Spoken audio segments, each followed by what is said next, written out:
चलिए, तो इस सत्र में हम शुरुआत कर रहे हैं स्वास्थ्य महकमे से ही।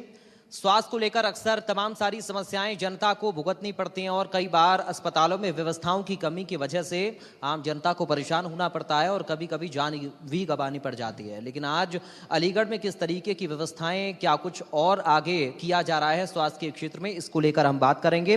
डॉक्टर संजय भार्गव, शुरुआत में आपके साथ ही कर रहा हूं।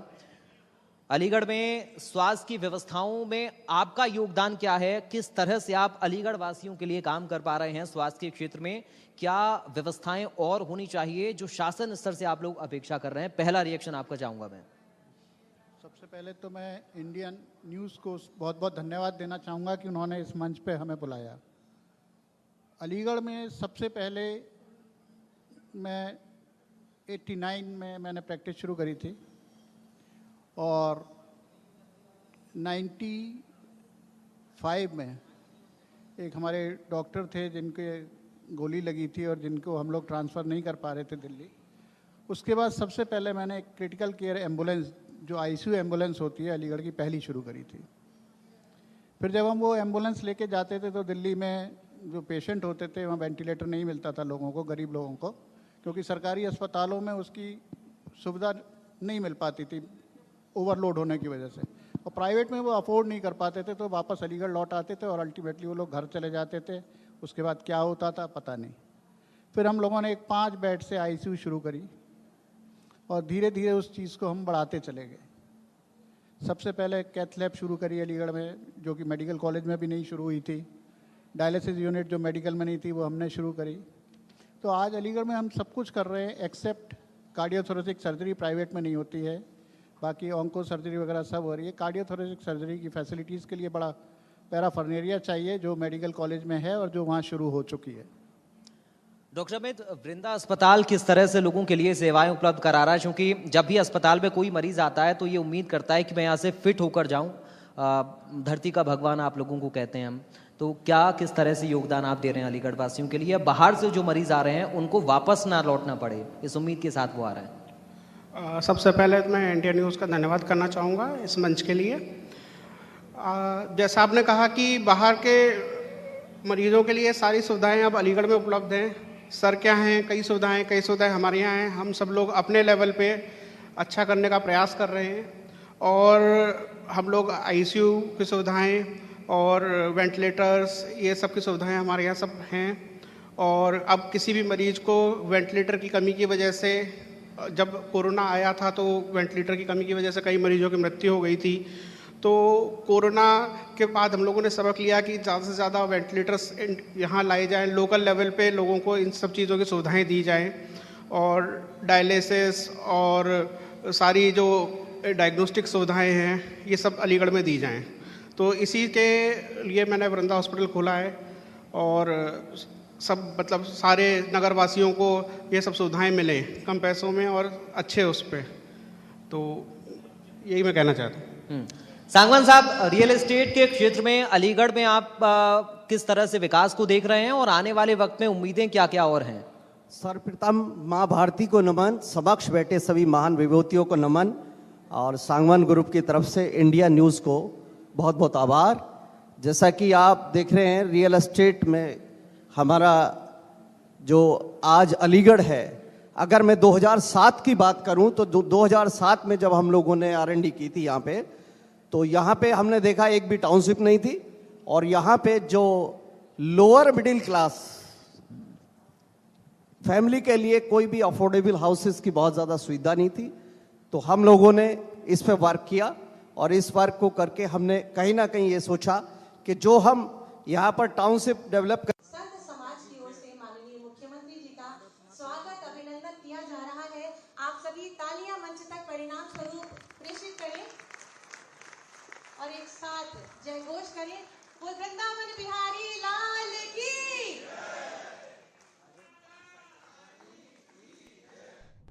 पराग ने कहा कि डॉक्टर्स को धरती का भगवान कहा जाता है, लेकिन अगर बात कर ली जाए सुविधाओं की, बात अगर बदलाव की कर ली जाए, बात अगर विकास की कर ली जाए, तो अभी आपको क्या लगता है अलीगढ़ में अभी स्वास्थ्य के क्षेत्र में कितना बदलाव या कितने विकास की ज़रूरत है? क्योंकि अभी कई जगह ऐसे हॉस्पिटल्स भी हैं जहां से पेशेंट्स को निराशा ही हाथ लगती है। कड़वा है लेकिन सत्य है। कि इतने गवर्नमेंट के जो पॉलिसीज है उसमें जैसा अब गवर्नमेंट ने करा है कि आपको सब मेडिकल काउंसिल से रजिस्ट्रेशन कराना है, एनएमसी में आपका नंबर जाएगा, तो उससे अगर झोला छाप प्रैक्टिस ख़त्म हो जाए, बहुत सारे जो अस्पताल अलीगढ़ में चल रहे हैं वो झोला छापों के चल रहे हैं, लोगों का नाम ले रहे हैं, डॉक्टर है नहीं वहाँ, जो आपके कंपाउंडर निकल के चले गए, जो सीख के चले गए, आधे अधूरे ज्ञान से वो उसका मरीजों का इलाज कर रहे हैं, तो प्रॉब्लम वहाँ खड़ी हो रही है। और एक्चुअली मीडिया उसको नाम डॉक्टरों का ही दे देता है। अखबार में देखिए, प्रिंट मीडिया में डॉक्टर ने ये कर दिया, अब वो डॉक्टर है कहाँ वो। बिल्कुल डॉक्टर अमित, इस वक्त डॉक्टर्स की सुरक्षा का भी मुद्दा काफ़ी ज़्यादा ट्रेंड में है, या यूं कहें कि काफ़ी ज़्यादा ज्वलंत मुद्दा है, क्योंकि अक्सर हम देखते हैं कि कोई केस अगर बिगड़ जाता है तो जो मरीज़ के जो उनके जो फैमिली मेंबर्स होते हैं, सबसे पहला अटैक उनका डॉक्टर्स पर होता है, या जो मेडिकल स्टाफ होता है उन पर होता है, क्योंकि मेडिकल स्टाफ को भी बैकबोन कहा जाता है किसी भी हॉस्पिटल का। क्या लगता है डॉक्टर्स की सुरक्षा कितनी ज़रूरी है, और क्यों आपको ऐसा लगता है कि ये चीज़ें अलीगढ़ में नहीं हैं? सबसे पहले तो मैं लोगों से कहना चाहूँगा, लोग वैसे तो कहते हैं कि धरती का भगवान है, लेकिन देखिए हम लोग भगवान नहीं है, हम लोग भी आप ही कम्युनिटी में से ही आए हैं, तो एरर ऑफ जजमेंट तो कहीं भी हो सकता है। मैं ये नहीं कह रहा कि हम लोग बिल्कुल 100% करेक्ट हैं हर जगह। कोई डॉक्टर अगर ये कहता है तो 100% करेक्ट नहीं है वो, क्योंकि उसने कभी इलाज किया है तो कहीं ना कहीं उससे भी गलती हुई होगी। लेकिन इस गलती को ये मानना कि उसके प्रति कोई दुर्भावना रख के ऐसा किया गया है, ये नहीं है, पहले तो ये है। दूसरा, डॉक्टर को सुरक्षा इसलिए भी चाहिए कि अगर आप सोचिए कि कोई जैसे कोरोना काल था तो वहाँ सीरियस हो रहे थे मरीज, अब अगर डॉक्टर को ये डर लगा रहेगा कि वो कोई मर गया तो आके उसके ऊपर हमला हो जाएगा, तो अगर वो फिर इलाज कैसे कर पाएगा। और कोरोना में कोई इलाज आज तक तो उसका कोई कन्फर्मेटरी इलाज है नहीं, तो इसलिए मेरा मानना यह है कि डॉक्टरों को सुरक्षा देनी चाहिए। और ह्यूमन बीइंग्स इस पूरी दुनिया में, इस पूरे विश्व में जितने भी ह्यूमन बीइंग्स हैं, मैं लोगों को कहता हूँ कि सबके फिंगरप्रिंट एक जैसे नहीं हैं। ये एक छोटा सा एग्जाम्पल है कि सबके फिंगरप्रिंट जब एक जैसे नहीं है तो एक दवा हर इंसान पे एक जैसा असर कैसे करेगी। हर इंसान के ऊपर हर दवा का असर अलग होगा, मेरा ये मानना है। और हम लोग जो ट्रीटमेंट करते हैं वो एविडेंस बेस्ड मेडिसिन होती है, यानी कि बहुत बड़े ट्रायल्स के बाद कोई दवा निकल के आती है। जैसे आपको पता चला होगा कि अब कोविशील्ड का हार्ट पे इफेक्ट आ रहा है, तो जब इतनी एक्सटेंसिव ट्रायल्स के बाद कोई ड्रग आती है और उसके इफेक्ट्स आते हैं तो उसके साइड इफेक्ट भी आते हैं। कोई जाए और पढ़ के देख ले, कोई हर जगह हर चीज़ अब तो गूगल पे उपलब्ध है, आप देखिए जाके। तो कोई डॉक्टर नहीं चाहेगा कि उसका केस बिगड़े, केस खराब हो, और डॉक्टरों पे हमला करना ये डॉक्टरों के प्रति हमारे अनादर को व्यक्त करता है। जी बिल्कुल। नरेंद्र सांगवान जी, आपसे मेरा सवाल है, कोरोना काल में जिस तरह से हमने देखा कि छोटे से बड़े तमाम जो व्यापार हैं वो किस तरह से बेपटरी हो गए, चौपट हो गए, उसके बाद आप व्यापारियों के लिए कितना बड़ा ये चैलेंज रहा कि उस चीज़ों को फिर से पटरी पर लाया जाए। और अभी बदलाव की अगर बात कर ली जाए, विकास की बात कर ली जाए, तो कितना आपको लगता है व्यापार के क्षेत्र में फ़ायदा हो रहा है व्यापारियों को? देखो, कोरोना के बाद जहाँ तक मेरा सोचना है कि व्यापार की दृष्टि में नहीं, हर जगह थोड़ा सा जो आम पब्लिक थी, जो जनमानस था, उसने वाकई थोड़ा सा जीना सीखा है। मेरा ये मानना है कि कोरोना के बाद लोगों ने जाना है कि लाइफ की वैल्यू क्या है, पता नहीं कब कहाँ क्या कुछ हो सकता है। हम जो ये धन अर्जित कर रहे हैं और धन अर्जित करके नाना प्रकार के जितने भी हम महल कोठी सब बनाते जा रहे हैं, जितने भी हम साधन संसाधन अर्जित करते जा रहे हैं, वो सब कहीं जीरो है अगर हम लाइफ में अच्छे से अपने आप को ना जी पाए, अपने स्वास्थ्य की रक्षा ना कर पाए। तो उसके लिए जैसा हमने देखा है हमारे बिल्डर लाइन में, व्यापार लाइन में, हमारे में खुले जितने भी खुले वातावरण की, जितने अच्छी एनवायरनमेंट के जितने भी हमारे प्रोजेक्ट हैं अलीगढ़ के अंदर, वहाँ सेल बढ़ी है। वहाँ कहीं ना कहीं लोगों ने एक जो शहर में छोटी छोटी गलियों में कंजेस्टेड एरिया में रहते थे, वहाँ से निकल कर खुले मैदानों में जो टाउनशिप बन रही हैं, जो शहर के आउटस्कर्ट पे टाउनशिप बन रही हैं, उनमें कहीं ना कहीं लोगों ने विश्वास जताया है। और कोरोना काल के बाद तुरंत कहीं ना कहीं सभी व्यापार, कोई भी हो, चाहे हमारा व्यापार हो, चाहे स्वास्थ्य लाइन हो, चाहे एजुकेशन की लाइन हो, कोई भी लाइन हो, वहाँ कहीं ना कहीं आफ्टर कोरोना लोगों ने अच्छा विश्वास जताया और व्यापार सबके बढ़े हैं। डॉक्टर संजय, महिलाओं के लिए इस फील्ड में चुनौतियां आप कैसे देख रहे हैं? चूंकि हाल ही में कोलकाता की जो घटना हुई या इससे पहले भी जिस तरीके के हमले डॉक्टर्स के ऊपर हुए या जो भी उनकी सुरक्षा को लेकर सवाल उठे, तो महिलाओं के लिए कितनी चुनौती है और हाल ही में जो घटनाएं हुई हैं उनसे क्या और सबक लेने की ज़रूरत है? समय समय पर प्रदर्शन भी हुए हैं डॉक्टर्स की सुरक्षा को लेकर, लेकिन अभी तक कोई ठोस और पुख्ता इंतजाम क्यों नहीं हो पाया आपकी नज़र में? देखिए, जो कलकत्ता का इंसिडेंट हुआ है वो मैं उसको डॉक्टरों पे हमला नहीं मानता जी। वो एक महिला पे हमला हुआ है और मेडिकल फील्ड में महिलाएं बहुत आगे हैं। मैं आपको एक एग्जांपल देना चाहता हूं। एक महिला है, यूरो सर्जन है, जो विकलांग हैं और जो सर्जरी स्टूल पे बैठ के किया करती हैं चेन्नई में। She is a very renowned urologist. तो महिला बहुत चीज़ों में आगे हैं। मेरी क्लास फेलो ही है जो KGMC की वाइस चांसलर है, डॉक्टर सोनिया नित्यानंद। वहाँ डॉक्टर अभिजीत कौर है, वो उसकी डीन है, और ऐसे बहुत सारे लोग हैं। और महिलाओं के लिए मेडिकल फील्ड में ऐसा कुछ नहीं है। मेडिकल फील्ड में बहुत लड़कियां आगे आई हैं। अभी भी एक रिसेंटली, जैसे अभी कल PG की रिज़ल्ट आया था, मेडिकल का नीट का रिज़ल्ट आया था, तो उसमें से एक लड़की ऑर्थोपेडिक्स ज्वाइन करना चाह रही है। तो महिलाओं के लिए ऐसा कुछ नहीं है। जो कलकत्ता का इंसिडेंट हुआ है, बेसिकली दैट इज़ ए जो हमारे लोगों की विकृत मानसिकता हो गई है। और ये इतना ये पॉर्न वगैरह जो इंटरनेट पे आया था, इंटरनेट का एक ये नुकसान भी है और उसी की वजह से ये घटना हुई है। इट्स नॉट ए कि डॉक्टर पे कोई हमला हुआ, ये महिला पे हमला हुआ है। ठीक है, वही मैंने पूछा ना कि महिलाओं के लिए चुनौती किस तरह से। डॉक्टर अमित, क्या आपको लग रहा है कि कुछ और कानूनों में प्रावधानों की ज़रूरत है? क्योंकि समय समय पर जब भी इस तरह का कोई घटना होती है तब ये मांग होती है कि कानून कड़ा किया जाए। कानून तो पहले से बहुत सारे हैं, तो क्यों उन पर काम नहीं हो पा रहा है? और क्या ज़रूरत है वाकई में कुछ ऐसे कानूनों को लाने की जिससे कि डॉक्टर्स की सुरक्षा हो पाए? मेरा मानना यह है कि कानून तो पहले से ही बहुत अच्छे बने हुए हैं और महिलाओं की सुरक्षा के लिए तो सरकार ने बहुत काम किया है, लेकिन उन कानूनों को जो पालन कराएगा उनके ऊपर लगाम कसने की ज़रूरत है मेरे हिसाब से। क्योंकि जब तक कानून बना देने से कुछ नहीं होगा।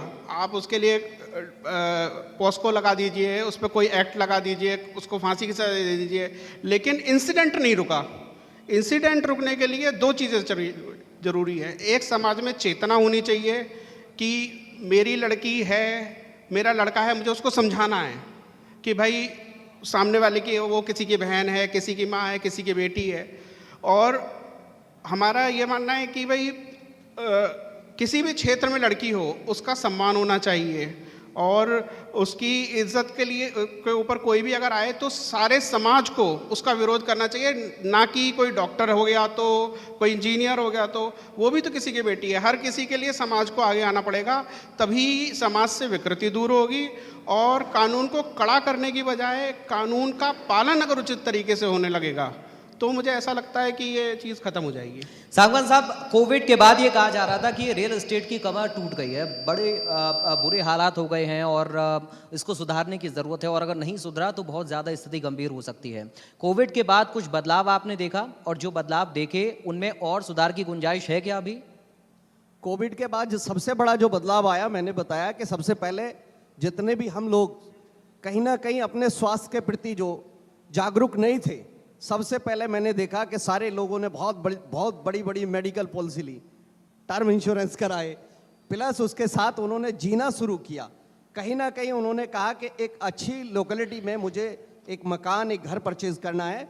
तो हमारे पास भी ऐसी बहुत इंक्वायरी आई आफ्टर कोविड कि लोग खुद कहते थे कि भाई ठीक है, अब बहुत हो गया, अब हमको एक अच्छी जगह कहीं ना कहीं अपना फ्लैट लेना है, भले ही चाहे हमको लोन लेना हो। तो बहुत सारे लोग हमारे पास आए और आफ्टर कोविड हमने एक स्कीम भी चालू की। हमने करीब 200 घर बनाए जो EWS और LIG, जिनकी कॉस्ट 10 लाख से लेके और मात्र 20 लाख के बीच थी, और 200 घर हमने EWS LIG पास करा के अलग से बनाई। वो कोई स्कीम का पार्ट नहीं थे, क्योंकि हमने देखा जो छोटे लोग जिनका बजट बहुत कम है और वो एक अच्छी जगह अच्छे एनवायरनमेंट में रहना चाहते हैं, तो उनके लिए हमने ऑलरेडी करीब 200 घर ऐसे बनाए और आज भी हमारे पास स्कीम है 9.5 लाख से लेकर और जो भी लेना चाहता है 25 लाख तक का छोटे बजट का घर है हमारे पास। 60 गज में हमारे पास छोटा टिकट साइज, 60 गज में इंडिपेंडेंट हाउस है, डुप्लेक्स है, छोटे साइज से हमने स्टार्ट किया और अभी आने वाले टाइम में हम 100 घर ऐसे बना रहे हैं जो EWS और LIG वो स्कीम का पार्ट है, जिसमें छोटा घर EWS 670 का होगा और जो बड़ा घर है वो 9.5 लाख का होगा LIG। तो वो भी हम बना के दे रहे हैं, वो बहुत जल्दी अगली साल तक हमारे कंप्लीट हो जाएंगे, उसके बाद उसका ड्रा होगा। तो ऐसा नहीं है, कोविड के बाद लोगों की पेइंग कैपेसिटी बढ़ी है। कुछ लोग जरूर मैंने ये देखा है कि कोविड में जो जॉबलेस थे, कहीं ना कहीं कुछ कंपनियों ने कहीं ना कहीं वहाँ फिल्टर करना चालू कर दिया था। कुछ समय के लिए ऐसा समय आया कि जिसमें लोगों को लगा कि अब कुछ नहीं रह गया लाइफ में, तो बहुत सारे लोग डिप्रेशन का भी शिकार हुए, लेकिन बहुत सारे लोगों ने फिर दुगनी ताकत से अपने आप को स्टेब्लिश किया और बहुत अच्छी जगह उन्होंने अपने आप को प्लेस किया। और हमारे रियल एस्टेट में तो कोविड के बाद बहुत अच्छी बहार आई है। डॉक्टर संजय भार्गव जी, मेरा सवाल आपसे मेडिकल कॉलेज को लेकर है, क्योंकि जैसा कि मैंने अभी कहा कि कोई भी मेडिकल स्टाफ हो वो एक हॉस्पिटल की बैकबोन होता है। हर वक्त अगर डॉक्टर अवेलेबल नहीं होते हैं तो मेडिकल स्टाफ वहाँ पर ज़रूर होता है। तो क्या लगता है मेडिकल स्टाफ के लिए अभी और कितना काम होना बाकी है अलीगढ़ में? मेडिकल कॉलेज की अगर बात कर ली जाए, ट्रेनिंग सेंटर्स की अगर बात कर ली जाए। देखिए, अभी मेरा ही नर्सिंग कॉलेज शुरू होने वाला है और इंस्पेक्शन होना है, शायद 31 तक इंस्पेक्शन हो जाए जी। तो और जैसे वहाँ पर स्टूडेंट आएंगे तो जो हॉस्पिटल की वर्किंग है, जैसे अस्पतालों में काम हो रहा है, तो they will learn from there, वहाँ से वो सीखेंगे और अच्छे स्टाफ बन के निकलेंगे। अभी जैसे मेरे यहाँ पहले मैंने ICU शुरू करी थी, वहाँ से मेरे बहुत सारे स्टाफ मेडिकल कॉलेज में गए, बहुत दिल्ली में हैं, जो काम अच्छा करने लगते हैं उनको जगह मिली जाती है। जी बिल्कुल। डॉक्टर अमित, हेल्थ इंश्योरेंस इस वक्त काफ़ी ज़्यादा लोगों की पहली पसंद रहा है, लेकिन अभी भी बहुत से लोग हैं जो हेल्थ इंश्योरेंस को लेकर उतने सजग नहीं हैं, उतने अवेयर नहीं हैं। क्या उन्हें आप मैसेज देना चाहेंगे?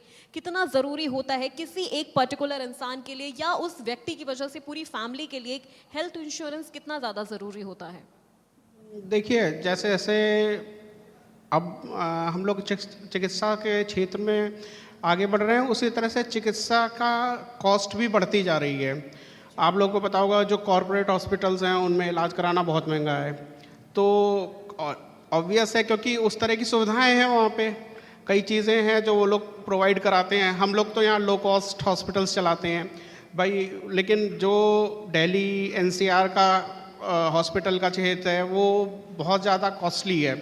तो किसी भी तरह के इलाज के लिए अगर कोई आदमी अपने बजट में से कुछ पैसे निकाल के चिकित्सा बीमा लेता है तो उससे उसको आगे फ़ायदा ही होगा, क्योंकि अभी जैसे जैसे लोगों को, जैसे सर ने बताया कि अभी लोगों के अंदर हेल्थ को लेकर बहुत अवेयरनेस आ गई है, सब लोग सब टेस्ट वगैरह करा लेते हैं, आजकल पैनल वगैरह बहुत हैं, तो लोगों को पहले से ही बीमारी का पता चल जाता है और जब अर्ली स्टेजेस में पता चल जाता है तो उसका इलाज आसान हो जाता है। तो लेकिन अभी भी कुछ इलाजों की कॉस्ट बहुत ज़्यादा है और मेरा मानना है कि इससे हर इंसान को अपना मेडिकल इंश्योरेंस कराना चाहिए, जिससे उसके बजट पे कम प्रभाव पड़े और बहुत ही नॉमिनल रेट्स पे आपको इंश्योरेंसेस मिल जाते हैं। तो इससे आदमी की अपनी फाइनेंशियल लायबिलिटीज़ कम हो जाती हैं। नरेंद्र सागवान जी, रियल एस्टेट को लेकर काफ़ी ज़्यादा लोगों में भ्रामकताएं भी होती हैं और एक कहीं ना कहीं एक नेगेटिव मिथ भी लोगों के दिमाग में है। आप बखूबी जान रहे होंगे, आप इस फील्ड में इतने समय से हैं। अगर उन मिथ की बात कर ली जाए तो कैसे लोगों की भ्रामकता दूर की जाए कि अगर आप रियल एस्टेट में इन्वेस्ट करना चाहते हैं तो आपके लिए वो एक सिक्योर जगह है, नुकसान नहीं होगा आपको, किस तरह से लोगों को कन्विंस किया जाए? बहुत अच्छा क्वेश्चन है आपका।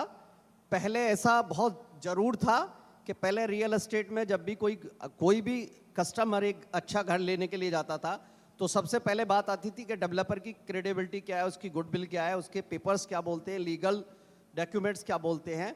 इसमें एक हमारी गवर्नमेंट्स ने बहुत अच्छा कदम उठाया है कि रियल एस्टेट में पहले हम जो भी डेवलपमेंट अथॉरिटी होती थी केवल उसी से हम अपने लेआउट सैंक्शन कराते थे, अपनी बिल्डिंग प्लान पास कराते थे। लेकिन अब उसको, क्योंकि पीछे ऐसा बहुत रहा है, प्रायर ईयर्स में ऐसा रहा है कि जितने बिल्डर्स आए उन्होंने एडवांस में बुकिंग कर ली, जो अपनी जितने भी प्रोमिसेस है वो कहीं ना कहीं वो टूटे, घर नहीं दे पाए समय पे। तो उसके बाद गवर्नमेंट ने एक रेरा, एक अथॉरिटी बनाई।